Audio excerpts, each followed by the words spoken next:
Hi, thank you for coming. My first question really is about your earliest memory. I'm not sure I've really got an earliest memory, a really early one. I can remember, I think this is something my mum told me, there was a RAF barrage balloon site behind the house, and the women who worked there used to come around when I was little, and they used to pick me up. But I don't know if I remember that. I do remember sitting on the windowsill there's a terrace house we lived in, and if we were going out, my mum would get me ready, and so I wouldn't get dirty or messed up, then she'd tell me to go and sit still on the windowsill, and yeah, I used to do that. Good. Can you tell me what you were like as a child? Extremely good, of course, extremely good, not like my own offspring. I don't really know, just normal, I guess. When you were a boy, what was it you wanted to do when you grew up? I don't think there was anything specific that I wanted to be. My grandfather was a train driver, so maybe I wanted to be that, but it wasn't until later in life that I kind of thought about what I wanted to be. I wanted to ask you when you first became aware of the impetus to help people, and what do you think that impetus was? I don't really know if it was an impetus to help people. I don't really know.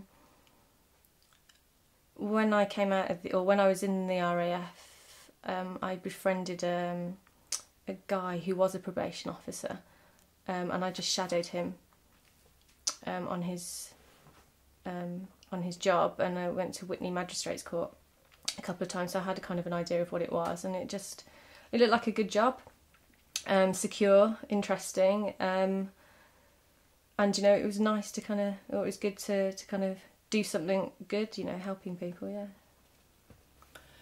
Can you tell me what an 18-year-old Ray Griffiths was like? What were your biggest fears and your greatest ambitions?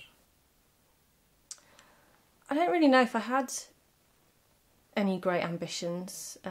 I've never been very ambitious. I don't think I am still. Well, I think by the time I was 33, I maybe had... maybe I was starting to have ambitions to do... kind of go back into education. By that point I'd kind of done some training to be a probation officer, and I'd done some kind of university education, and I kind of, I liked it, and I was quite good at it, so I wouldn't say that it was a sudden ambition to go and do lots of degrees, but I was definitely starting to feel like that was something I wanted to do. Can you tell me about the time when you felt you'd really achieved anything, that you were a success?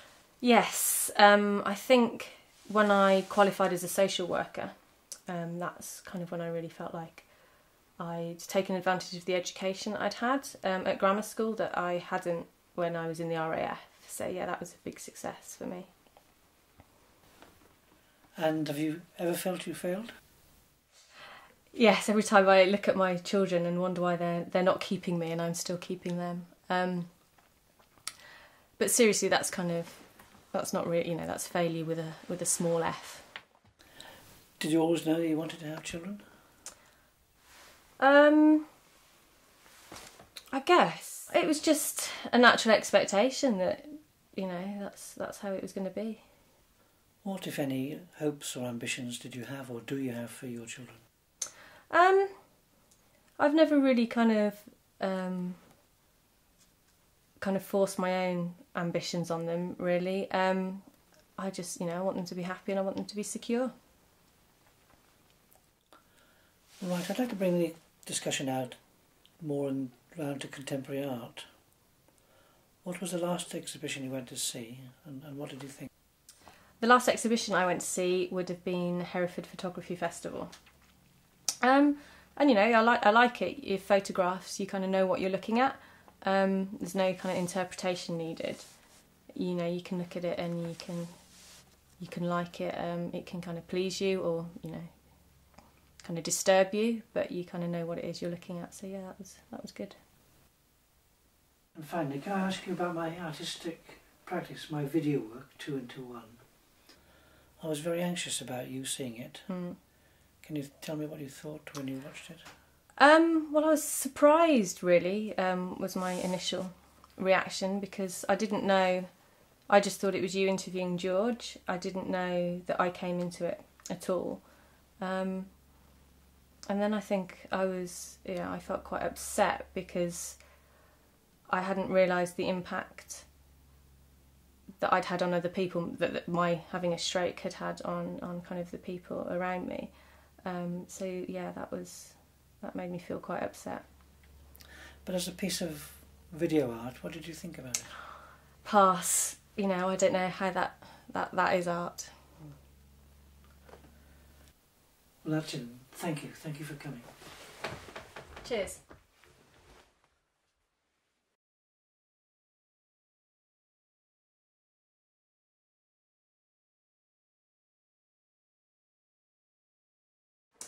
Hi, thanks for coming along today.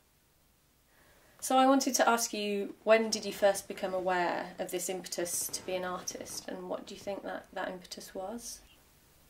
Well, I've always been very good at drawing. I was quite good at drawing at infant school, and I enjoy it. And I guess it's led from that, but art is more than just drawing or painting. It's about lots of different things, and one of my particular interpretations is really, as I've said, about identity exchange. And I'm interested in the academic disciplines of that and how it affects the brains and things like neuroscience. So all that kind of things impinge upon my work as an artist. So if you were to describe your artwork in just a few sentences or a few words, what would they be? Well, I've been interested in identity and the concept of identity exchange and how that affects personality. And my work so far is related to that.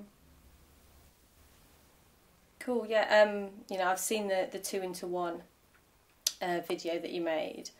And the thing that struck me about that piece of work was, it was a good interview. And I was surprised by how professionally it was kind of produced.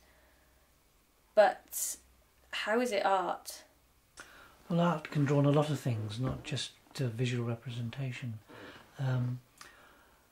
In making that video, I drew on a number of influences. Gillian Waring's interviews, Gillian Waring, previous work, the interview of Frost and Nixon. But particularly when I was interviewing George, what we were drawing out there, I think, was the sense of personal identity. George was speaking with a voice that wasn't his. How did it affect him? How did it affect people who, speaking to George, knew that wasn't his voice or thought he was somebody else? So it was that kind of thing I'm trying to explore, not just the impact on self, but the impact on others' perceptions of self. And you went to see the Tracy Emin exhibition at the Hayward Love Is What You Want recently. Can you tell me what you thought about that? Well, I thought it was amazing, but the body of work was much less than I thought it was. In fact, it was substantially less than I thought it might have been. But with Tracy, really, you get what you see. She is what she is, and trying to interpret too much, you sort of may lose some of the value of it. Can you tell me about a time when you felt like you'd really achieved something, that you were a success? I was very pleased at getting the Hereford Photography Festival art directorship. I really felt very, very pleased by that. And what about failure? Have you ever felt like you failed? Well, I'm not as financially independent as I'd like to be, despite doing a lot of work and working quite hard in various things. So that's a bit of a failure. And also sort of myself, body image. And though I try not to, I've fallen prey to that perceptions of other people's expectations of body image. So as an 18-year-old, you were bossy, self-opinionated, demanding, you had a bit of a short fuse. Would you think that's a fair observation? Yes, I guess so. I like to reinterpret that by saying I was probably determined and knew what I wanted and determined to get after it.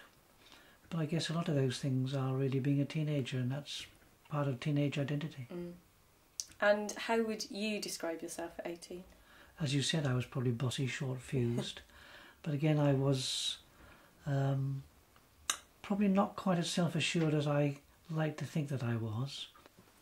And at 18, what were your biggest fears and ambitions at that age?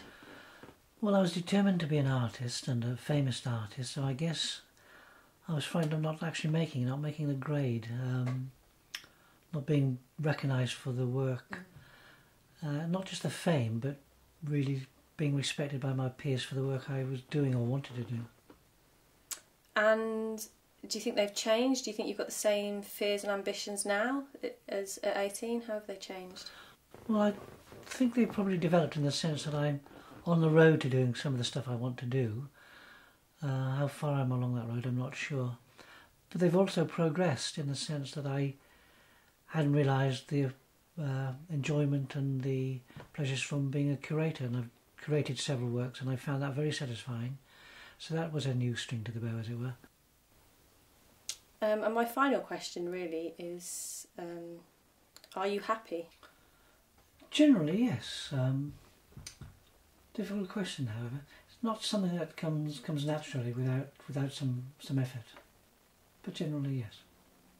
Good. Thank you very much. Thanks for coming on. Cheers.